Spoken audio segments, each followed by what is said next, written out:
Hi, my name's Jane and I'm an artist and I'm going to show you how to draw a guinea pig. So we're going to start with the shape of his body.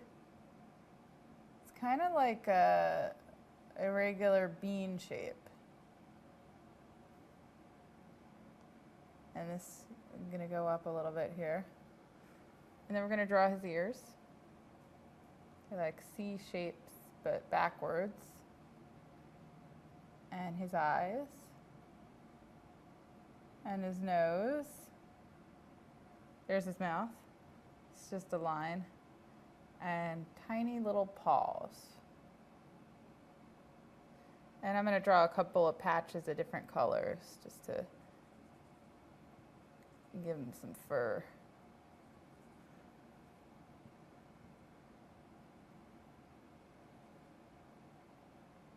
There you have it.